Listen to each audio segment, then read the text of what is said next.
गेल्या दिवसापासून आपण इब्री लोकास पत्र 11वा अध्याय यावर मनन करीत आहोत.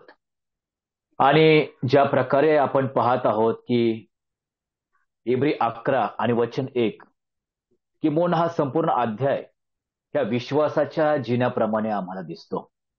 आणि प्रत्येक पायरी जे विश्वासवीरांच्या विश्वासाविषयी मी पाहत आहोत, ती प्रत्येक पायरी आम्हाला आमच्या आत्मिक जीवनामध्ये विश्वासात वाढण्यास सहाय्य करत आहे.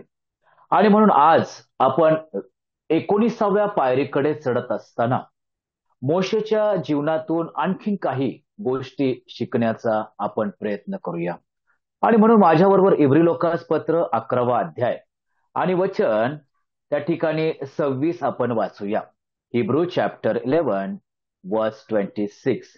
देवाच्या वचनात असं लिहिलं आहे, ख्रिस्ता प्रित्यर्थ विटंबना सोसणे ही मिसर देशातील धनसंचयापेक्षा अधिक मोठी संपत्ती आहे असे त्याने गणिले, कारण त्याची दृष्टी प्रतिफळावर होती.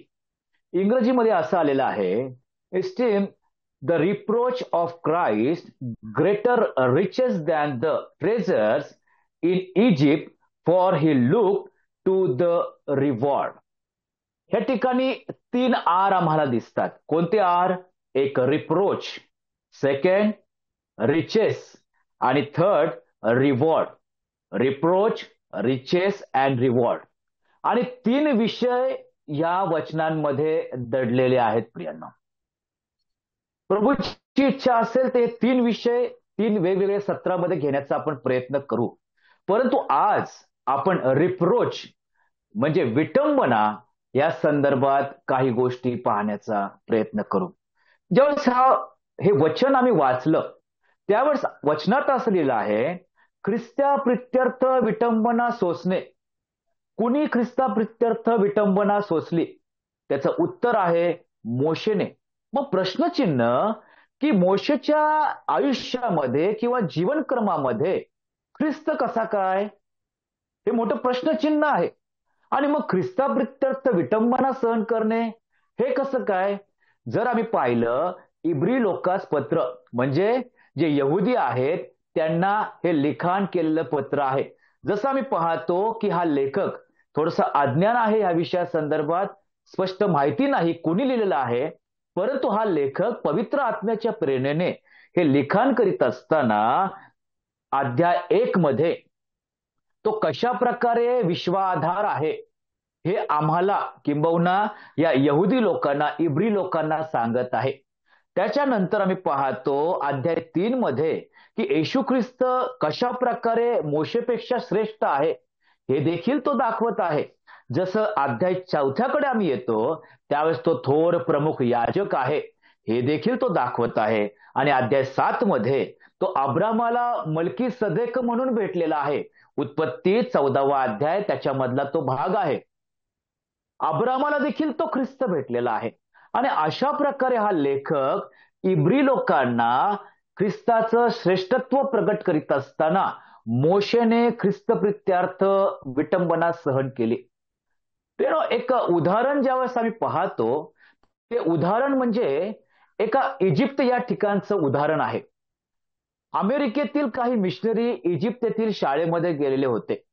आणि शाळेमध्ये गेलेले असताना त्यांनी एक प्रश्न केला विद्यार्थ्यांना की या जगामध्ये सर्वश्रेष्ठ महान असा व्यक्ती कोण? त्यावेळेस पटकन एका व्यक्तीने, एका लहान मुलाने उत्तर दिलं की ह्या जगामध्ये सर्वश्रेष्ठ महान असा व्यक्ती म्हणजे प्रभू येशू ख्रिस्त.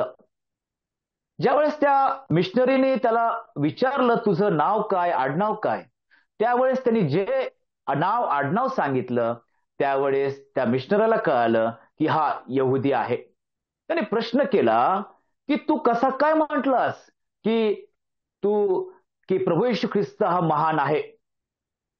तो म्हटला की तुम्ही म्हटले की जो उत्तर देईल त्याला बक्षीस मिळणार आहे. आणि म्हणून मी जरी यहुदी असलो, इब्री असलो, तरी सुद्धा बक्षिसासाठी माझ्या मुखामध्ये प्रभू येशू ख्रिस्त आहे. मी प्रभू येशू ख्रिस्त जर बोललो तरच मला बक्षीस मिळणार होतं. परंतु माझ्या हृदयात, माझ्या मनामध्ये श्रेष्ठ कोण आहे? मोशे आहे. प्रियांनो, अनेकांच्या जीवनामध्ये या इब्री लोकांच्या मध्ये अंतकरणात तर मोशे सर्वश्रेष्ठ होता, परंतु मुखामध्ये फक्त प्रभू येशू ख्रिस्त होता. आणि म्हणून ह्या लोकांना खास करून ख्रिस्ताचं महत्व, ख्रिस्ताचं श्रेष्ठत्व सांगत असताना कुठंतरी मोशेशी देखील कंपॅरिझन किंवा त्या ठिकाणी त्यांचा तो भेद सांगत आहे प्रियांनो. आणि म्हणून या ठिकाणी असं लिहिलेलं आहे की तो विश्वाधार आहे, तो थोर प्रमुख याजक आहे, तो मलकी सदेक आहे, आणि एवढंच नाही तर तो मोशेपेक्षा श्रेष्ठ असा आहे. आणि म्हणून हा लेखक ज्यावेळेस इब्री लोकासपत्र 11वा अध्याय आणि वचन 26 मध्ये त्या ख्रिस्त्याप्रित्यर्थ मोशेने विटंबना सहन केली हे ह्या लोकांना समजून सांगत आहे प्रियांनो. मोशेने विटंबना सहन केली, अनेक अशा गोष्टी आहेत त्याच्या जीवन कालखंडामध्ये. मग फारोने त्याच्या विरुद्ध बोलला असेल, इस्रायल लोकांनी त्याच्या विरुद्ध बोलले असेल, त्याच्या विरुद्ध त्यांनी कुरकुर केली, त्याच्या विरुद्ध उठून त्यांनी त्याला दगडमाड करावाचा प्रयत्न केला. अशा अनेक अशा गोष्टी, किंबहुना मिर्याम देखील, अहरोन देखील त्याच्या विरुद्ध बोललेले आणि ती विटंबना सहन केलेली आम्ही पाहतो. परंतु त्या विटंबनेविषयी प्रभू आम्हाला सांगत आहे की ती विटंबना भयंकर होती प्रियांना. या लोकांना ज्यावेळेस त्याचं महत्व, ख्रिस्ताचं महत्व सांगत असताना त्या विटंबनेचं महत्व आम्हाला प्रभू सांगत आहे. काय आहे विटंबना? माझ्याबरोबर 1 शमूएल 31वा अध्याय आणि वचन 4 काढा. 1 सॅम्युएल चॅप्टर 31 वर्स 4. त्या ठिकाणी असलेलं आहे, तेव्हा शाऊल आपल्या शस्त्रवाहकास म्हणाला, काय, आपली तलवार उपसून मला भोसक तसं न केल्यास हे बेसुंती लोक म्हणजे पलिष्टी लोक येऊन मला भोसकतील व माझी विटंबना करतील. एक राजाची इच्छा आहे की मला मार.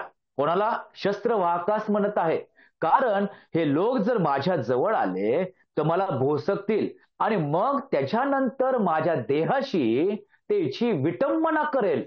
म्हणजे एका राजाला मृत्यूनंतर आपल्या देहाची किती काळजी आहे प्रियांनो. आपल्या देहाची विटंबना न व्हावी अशी या राजाची इच्छा आहे. काही दिवसांपूर्वी पहा, आपल्या भारतीय सैनिकांचे त्यांना मारलं होतं. एवढंच नाही, त्यांचं शिर धडापासून वेगळं केलं होतं. त्या देहाची विटंबना केलेली आम्ही पाहतो प्रियांनो. हाच भाग आम्हाला या ठिकाणी दिसतो की ह्या बेसुंती लोकांकडून मला मरण न यावं, यांनी जर मला भोसकलं तर माझ्या देहाची हे विटंबना करतील. परंतु ज्यावेळेस आम्ही प्रभू येशू ख्रिस्ताविषयी पाहतो, लोकऋ शुभवर्तमान 18वा अध्याय 32व्या वचनामध्ये तो प्रभू येशू ख्रिस्त म्हणतो की ह्या परराष्ट्रीयांच्या स्वाधीन मला करण्यात येईल. एवढंच नाही, ते माझे कुचेष्टा करतील. एवढंच नाही, तर ते माझी विटंबना करतील. पण कधी? मी जिवंत असताना.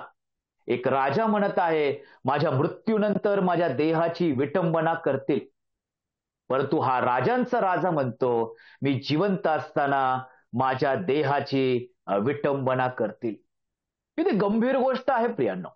आणि ही गंभीर गोष्ट या लोकांना पटवून देत असताना प्रभू येशू ख्रिस्ताच्या मृत्यूनंतर, पुनरुत्थानानंतर, मंडळीच्या स्थापनेनंतर कित्येक वर्षांनी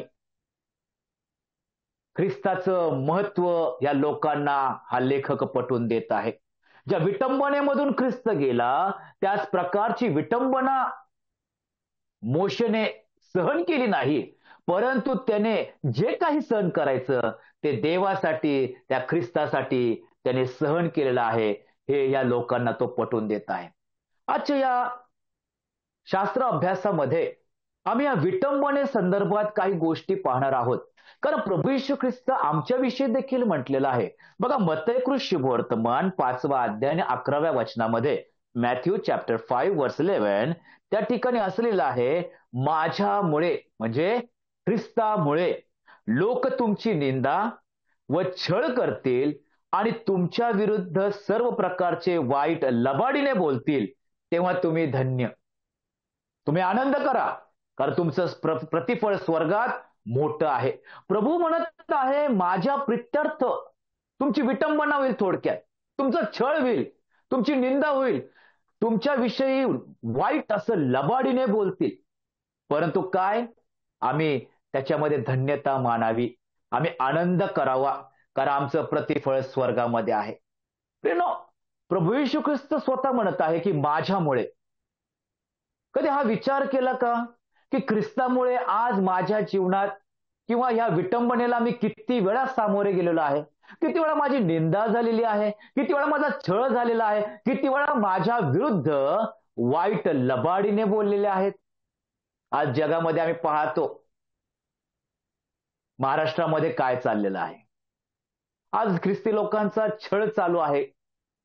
एक शब्दाने आमच्यावर बाण मारत आहे, परंतु प्रभू म्हणतो ते होणार आहे. ते माझ्याविषयी तसं केलेलं आहे. मी जिवंत असताना माझी कुचेष्टा केली, माझी विटंबना केली. मग आम्हाला सहन करायचं आहे, प्रभू म्हणत आहे. आम्हाला प्रार्थना करायची आहे आणि या सर्व गोष्टीमधून जात असताना तो धन्यतेचा आशीर्वाद आम्हाला हवा आहे. आजच्या या वचनांच्या द्वारे विश्वासी जीवनामध्ये विटंबना काय आहे हे समजून घेण्याचा प्रयत्न आपण करणं गरजेचं आहे. काय आहे विटंबना? जो शाऊल म्हणतो माझ्या देहाची मृत्यूनंतर हे विटंबना करतील, हा गंभीर प्रश्न आहे प्रियांनो. परंतु ख्रिस्त म्हणतो की मी जिवंत असताना माझ्या देहाची विटंबना करणार आहेत. मी स्वतःला सोपवून देणार आहे. आणि अशा परिस्थितीमध्ये आम्ही सर्व काही आम्हाला माहिती आहे की आमच्या ख्रिस्ताची कशा प्रकारे कुचेष्टा केली, कशा प्रकारे निंदा केली, कशा प्रकारे त्याच्या जीवाचे हाल केले आणि त्या विटंबनेमधून आमचा ख्रिस्त गेला. आज हा लेखक म्हणतो की मोशेने ख्रिस्त प्रित्यार्थ विटंबना सहन केली, कारण मिस्राच्या धनसंपत्तीपेक्षा ती विटंबना त्याला अधिक मोलाची वाटली. आज मी माझ्याविषयी असं म्हणू शकतो का की ख्रिस्ताप्रित्यर्थ मी विटंबना सहन करू शकतो? या जगातील भौतिक गोष्टींच्या धनसंपत्तीपेक्षा ही विटंबना अधिक मोलाची वाटते मला. वचनात तसं लिहिलेलं आहे. इब्री लोकास पत्र 11 अध्याय 26 वचनामध्ये ख्रिस्ताप्रित्यर्थ विटंबना सहन करणे ही मिसर देशातील धनसंचयापेक्षा, विचार करा की मिसर देशामध्ये काय धनसंपत्ती होती. मिस्राच्या राज्यामध्ये सूर्य कधी डुबत नव्हता, एवढं ते महासाम्राज्य होतं, धनसंपत्ती होती. परंतु मोशेविषयी म्हणतो की त्या धनसंचयीपेक्षा अधिक मोठी संपत्ती असे त्याने गणिले. Praise the Lord. त्या विटंबनेला तो संपत्ती म्हणत आहे प्रियांनो. त्या छळाला तो संपत्ती म्हणत आहे. त्या निंदेला तो संपत्ती म्हणत आहे. आम्ही म्हणू शकतो का ही गोष्ट की माझी विटंबना होती? मंडळीमध्ये कुणी काहीतरी आमच्याविषयी बोललं तर कोण बोललं, कसं बोललं, पूर्ण चौकशी होती. आणि चौकशी करत असताना आम्ही कित्येक जणांना फोन करतो, कुठे कुठे जातो की तुम्ही कसे काय माझ्याविषयी असं बोलले. प्रभूचं वचन सांगतं की तुमच्याविषयी सर्व प्रकारे वाईट लबाडीने बोलतील. ते बाहेरचे नाही, ते मंडळीत देखील बोलतील. ते बाहेरचे छळ करणार नाही, ते आतमधले देखील करतील. त्या विटंबनेला प्रियांनो तुम्हाला आणि मला सामोरे जायचंय. तो ख्रिस्त म्हणतो मी स्वकीयांकडे आलो, परंतु स्वकीयांनी माझा स्वीकार केला नाही. माझी विटंबना केली, माझी कुचेष्टा केली. या विटंबनेकडे आपण थोडा वेळ लक्ष देऊ की ख्रिस्ताची विटंबना काय आहे आणि त्या विटंबनेला येणाऱ्या दिवसात तुम्हाला आणि मला सामोरे जायचं.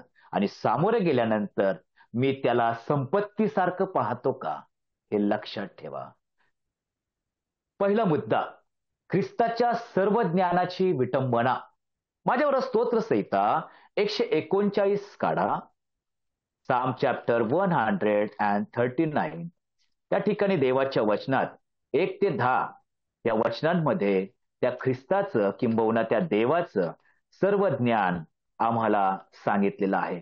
त्या ठिकाणी असं लिहिलेलं आहे, साम 139, हे परमेश्वरा तू मला पारखिले आहे, तू मला ओळखितोस, माझे बसणे उठणे तू जाणतोस, तू दुरून माझे मनोगत समजतोस, तू माझे चालणे व माझे निर्णय बारकाईने पाहतोस आणि माझ्या एकंदर वर्तन क्रमाची म्हणजे जीवन क्रमाची माहिती तुला आहे. सर्व काही प्रभूला माहिती आहे. पुढे काय आहे, हे परमेश्वरा तुला मुळीच ठाऊक नाही असा एकही शब्द माझ्या मुखातून निघत नाही. म्हणजे माझ्या मुखात जे शब्द आहेत, जे माझ्या विचारात आहे, ते मुखातून प्रगट होण्याच्या अगोदर प्रभू तुला ठाऊक आहेत ते शब्द, काय मी बोलणार आहे. पुढे काय, तू मागून पुढून मला वेढिले आहे, माझ्यावर तू आपला हात ठेविला आहे, हे ज्ञान माझ्या कल्पने पलीकडचे आहे, अगम्य आहे, हे माझ्या आवाक्याबाहेरचे आहे. मी तुझ्या आत्म्यापासून कोठे निघून जाऊ, मी तुझ्या समक्षतेपासून कोठे पळून जाऊ. मी वर आकाशात चढलो तरी तेथे तू आहेस, अधोलोकी मी आपले अंथरूण केले तरी पहा तेथे तू आहे. मी पहाटेचे पंख धारण करून समुद्राच्या अगदी पलीकडल्या तीरावर जाऊन राहिलो तरी तेथेही तुझा हात मला चालविल, तुझा हात मला उजवा हात धरून ठेवील. अंधकार मला लपवो, अंधकार मला लपवो, माझ्या भोवतालच्या प्रकाशाचा काळोख हो, असे जरी मी म्हणालो तरी अंधकार देखील तुझ्यापासून काही एक लपवत नाही. काय तो प्रभू? अंधकार, अंधकार सैतानाशी रिलेटेड आहे प्रियांनो. त्या अंधकाराला मी म्हटलो मला लपव, तरी सुद्धा तो अंधकार देवापासून काही लपू शकत नाही, कारण त्याला सर्व काही ठाऊक आहे. माझे विचार, माझे आचार, माझं बोलणं, माझं पाहणं, माझं ऐकणं, सर्व काही ठाऊक आहे प्रियांनो. अशा सर्वज्ञानी देवाची विटंबना करणे किती भयानक आहे. आणि अशा परिस्थितीमध्ये मत्तई शुभवर्तमान 26वा अध्याय 67 आणि 68व्या वचनामध्ये ज्या प्रकारे स्तोत्रसंहिता 139 पाहिली, तो कशा प्रकारे सर्वज्ञानी आहे, परंतु या देवाची मनुष्य रूप धारण करून ज्यावेळेस तो आला, कशा प्रकारे विटंबना केली ते पहा. मत्तई 26 आणि वचन 67 आणि 68. देवाच्या वचनात असं लिहिलं आहे, मत्तई 26 आणि 67 आणि 68.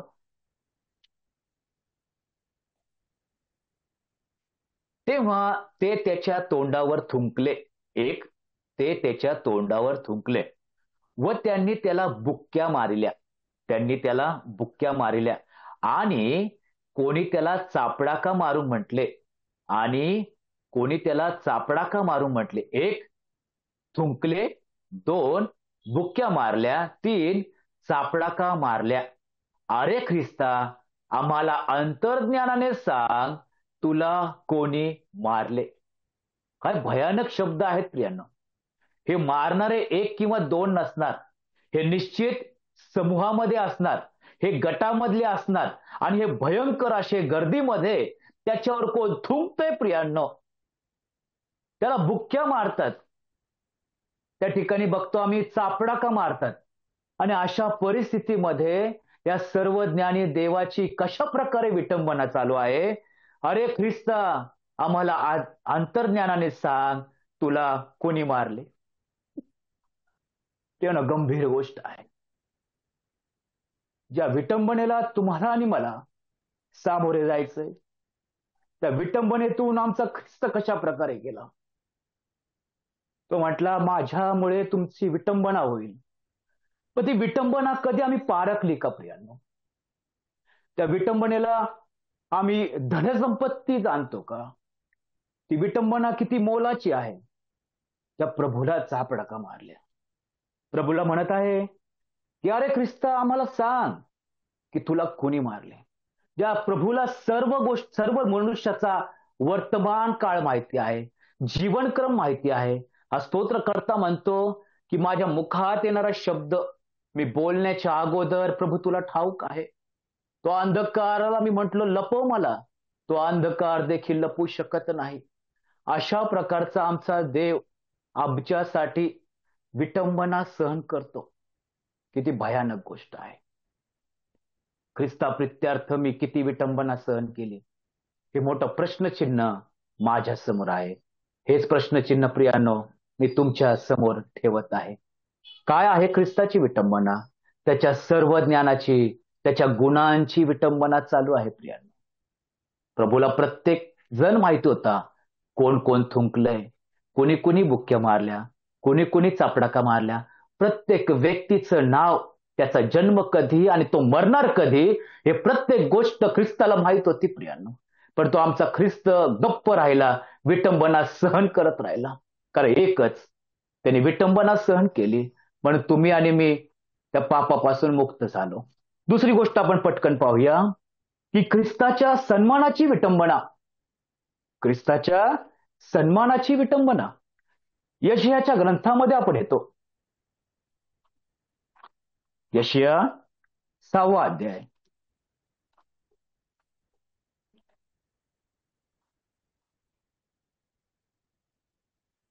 आणि वचन 2 पासून आपण वाचूया. आयझाया चॅप्टर 6 वर्स 2. देवाच्या वचनात असं लिहिलं आहे की त्याच्या भोवताली सराफीम उभे होते. त्या प्रत्येकाला 6 पंख होते.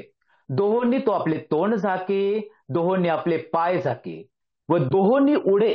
आणि ते उच्च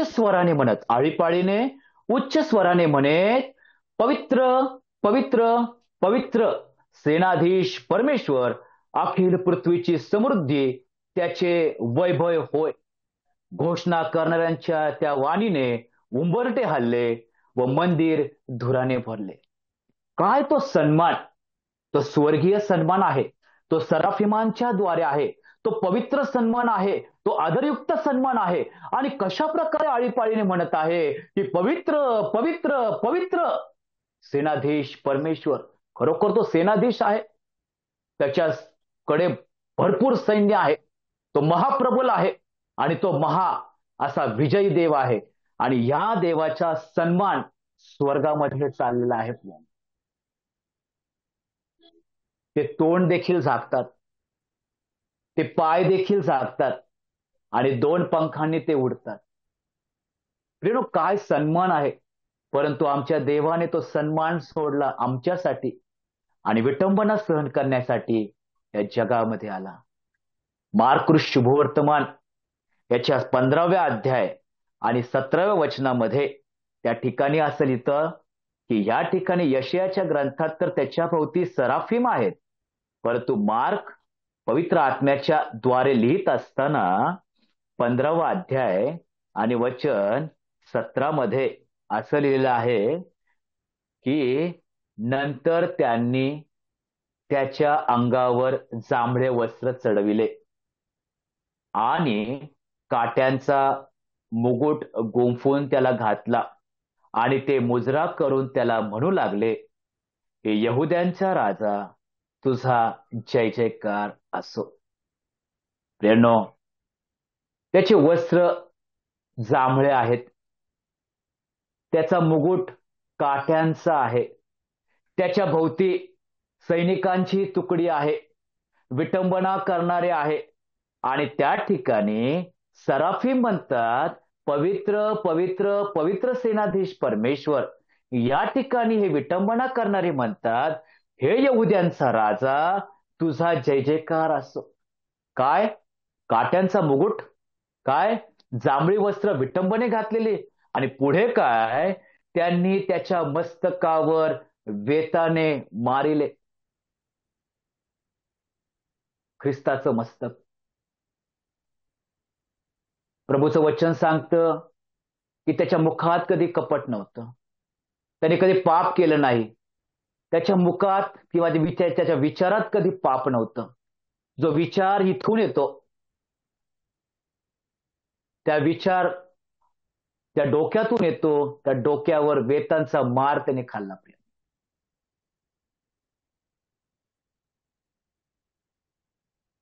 त्याच्यावर थुंकले, गुडघे टेकून त्याला नमन केले आणि त्याची थट्टा केल्यावर त्याच्या अंगावरून जांभळे वस्त्र काढून त्याचे स्वतःचे वस्त्र त्याला पुन्हा घातले आणि वधस्तंभावर खेळण्याकरिता ते त्याला बाहेर घेऊन गेले. ते त्याला त्यांनी त्यांनी त्यांनी असं केलं, त्यांनी असं केलं, ह्या घोळक्याने असं केलं. ज्या घोळक्यामध्ये, सराफिमांच्या घोळक्यामध्ये हा देव होता, परंतु जगामधल्या घोळक्यामध्ये जो ख्रिस्त आम्ही पाहतो, विटंबना सहन करणारा, तो अद्भुत आहे. प्रियांनो, तो म्हणतो ही धनसंपत्ती आहे, कारण हे जर मी केलं, ते जगातलं जे पापाने बरबटलेले लोक होते त्यांचं तारण होईल आणि धनसंपत्ती मला मिळेल. आम्ही पाहतो की ख्रिस्ताच्या सन्मानाची विटंबना या लोकांनी केलेली आहे, जो सन्मान स्वर्गामध्ये निरंतर चालू आहे. पुढचा मुद्दा आपण पटकन पाहूया. ख्रिस्ताच्या सामर्थ्याची विटंबना. एक पाहिलं आम्ही की ख्रिस्ताच्या सर्वज्ञानाची, 2 ख्रिस्ताच्या सन्मानाची विटंबना, 3 ख्रिस्ताच्या सामर्थ्याची विटंबना. देवाच्या वचनात असं लिहिलं आहे की योहानकृत शुभवर्तमान 21वा अध्याय आणि वचन 25, त्या ठिकाणी असं लिहिलं आहे की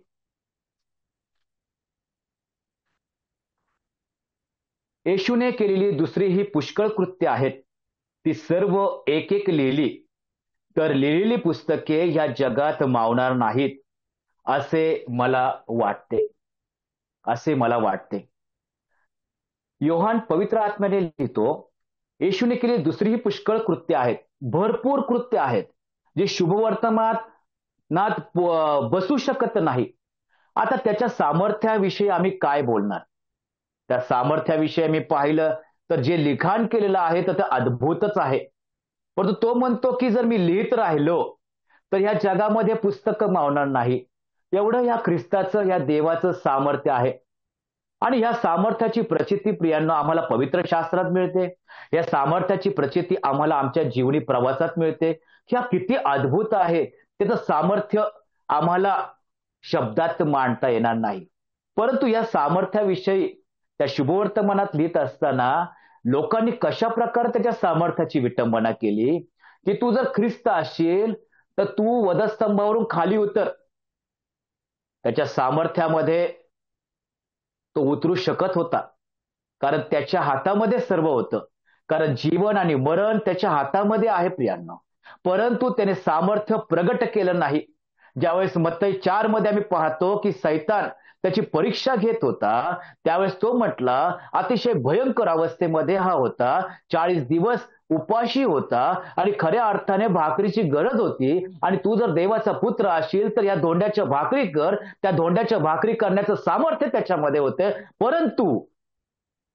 परंतु ख्रिस्ताने स्वतःसाठी भाकर केली नाही प्रियांनो.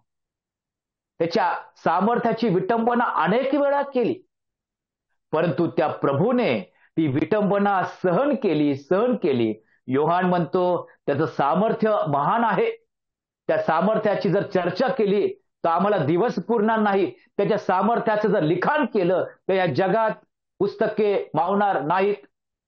परंतु त्या सामर्थ्याची विटंबना आम्ही पाहतो की तू ख्रिस्त असेल तर खाली उतर. तो चोर देखील म्हणतो तू ख्रिस्त असेल तर तूही उतर, आम्हाला देखील उतर. काय विटंबना चालू आहे प्रियांनो, भयंकर विटंबना चालू आहे. प्रभू म्हणतो माझ्यामुळे तुमची विटंबना होईल, तुमची निंदा होईल, तुमचा छळ होईल, तुमच्याविषयी लबाडीने वाईट बोलतील. हा अनुभव आमचा आहे का? या अनुभवातून आम्ही जात आहोत का? ख्रिस्त गेला, ख्रिस्ताच्या सन्मानाची विटंबना झाली, ख्रिस्ताच्या सामर्थ्याची विटंबना झाली आणि ख्रिस्ताच्या सर्व ज्ञानाची विटंबना झाली. आज माझं सामर्थ्य अगदी शून्य आहे, तरी सुद्धा या सामर्थ्याला, या शक्तीला जर कोणी धक्का लावला तर मला किती राग येतो. माझ्या ज्ञानाविषयी जर कोणी बोललं तर मला किती राग येतो. आणि माझ्या सन्मानाविषयी जर बघितलं तर आज जर कोणी माझा सन्मान केला आणि उद्या जर माझा सन्मान कोणी केला नाही चार चौघात तर मला किती राग येतो. विटंबना सहन करणारा ख्रिस्त पहा. चौथी गोष्ट पाहून आपण बंद करूया. ख्रिस्ताच्या सदेहाची विटंबना. योहानकृत शुभवर्तमान 19वा अध्याय आणि 23व्या वचनामध्ये असं लिहिलेलं आहे. 19वा अध्याय योहानाचा आणि 23वा वचन काय लिहिलेलं आहे? शिपायांनी येशूला वधस्तंभावर खिळल्यानंतर त्याचे कपडे घेतले आणि एका एका शिपायाला एक एक वाटा असे 4 वाटे केले. त्यांनी अंगरखाही घेतला. त्या अंगरख्याला शिवण नसून तो वरपासून खालपर्यंत सबंध विणलेला होता. म्हणून ते एकमेकांना म्हणाले, हा आपण फाडू नये, तर कोणाला मिळेल हे चिठ्ठ्या टाकून पहावे.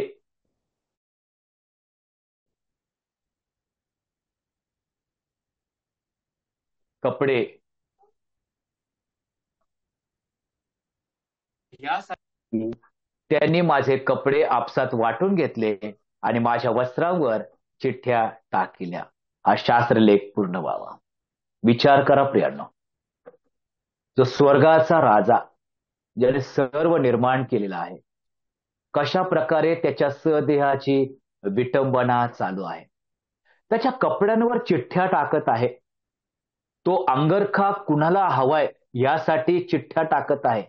एका बाजूला तो अंगरखा ठेवा आणि एका बाजूला त्याच्या कपड्यांचे 4 वाटे पहा. ते 4 वाटे 4 जणांनी घेतलेले आहे. एक एक वाटा एक एक शिपायाला असे 4 वाटे केले. हे 4 वाटे एका बाजूला आणि अंगरख्यासाठी चिठ्ठ्या. काय असेल आपल्या प्रभू येशू ख्रिस्ताच्या शरीरावर कोणता कपडा उरलेला आहे? विवस्त्र केलेला ख्रिस्त आम्ही पाहतो प्रियांनो. संपूर्ण कपडे. प्रियांनो, यशायाच्या ग्रंथामध्ये 61वा अध्याय आणि 10व्या वचनामध्ये त्या देवाविषयी, त्याच्या चांगुलपणाविषयी आम्ही पाहतो की त्याने तुम्हाला तारणाची वस्त्रे नेसवली. त्याने तारणाची वस्त्रे आम्हाला दिली प्रियांनो. उत्पत्तीच्या ग्रंथात आम्ही पाहतो की ज्यांनी पाप केलं, ती नग्नता भयंकर होती. ते नवरा बायको किंवा ते पती पत्नी किंवा आदाम आणि हवा हे नग्न झाले. ते एकमेकांची नग्नता ते पाहू शकत नाही. ते झाडांमध्ये लपलेले आहेत आणि अशा परिस्थितीमध्ये की त्यांची नग्नता झाकण्यासाठी कुणाला तरी मरावं लागलं आणि त्याच्या चामड्याची वस्त्रे त्यांना परिधान केली. कुणाला तरी मरावं लागलं आणि कुणाची तरी नग्नता झाकली. ते प्रभू येशू ख्रिस्ताचं चित्र आहे प्रियांनो. आणि अशा प्रभू येशू ख्रिस्ताला मरावं लागलं आणि आम्हाला तारणाची वस्त्रे त्यांनी परिधान केली. परंतु आम्ही पाहतो की ख्रिस्ताच्या सहदेहाची विटंबना, 4 वाटे ख्रिस्ताचे शरीराच्या व असलेले वस्त्रांचे आम्ही पाहतो. भयंकर आहे प्रियांनो. त्याचा जर कधी आज विचार केला की बहुना आज विचार कराच आज रात्री की काय ती विटंबना असेल आणि ती विटंबना जर माझ्या जीवनात आली तर त्या विटंबनेला मी सामोरे जाण्यास तयार आहे का? त्या विटंबनेला मी या जगातल्या धनसंपत्तीपेक्षा अधिक मोठी आहे हे गणेल का? हा विचार करण्याची गोष्ट आहे प्रियांनो.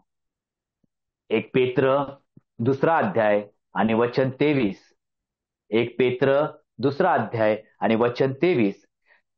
ख्रिस्ताची निंदा होत असता त्याने उलट निंदा केली नाही. दुःख भोगीत असता त्याने धमकाविले नाही, तर यथार्थ न्याय करणाऱ्याकडे स्वतःला सोपून दिले. त्याने स्वतः तुमची आमची पापे स्वदेही वाहून खांबावर नेली, यासाठी की आपण पापाला मेलेले होऊन सदाचरणासाठी जगावे. त्याला बसलेल्या माराने तुम्ही निरोगी झाला. प्रियांनो, काय आहे? त्याने उलट निंदा केली नाही. ते दुःख भोगत असताना त्याने धमकाविले नाही. म्हणजे काय? तो धमकावू शकत होता प्रियांनो. तो सर्व काही संपुष्टात आणू शकत होता. तो जर बोलला असता की हे बापा, यांना क्षमा नको करूस, यांना भस्म कर, प्रियांनो, एका क्षणामध्ये सर्व भस्म झाले असते.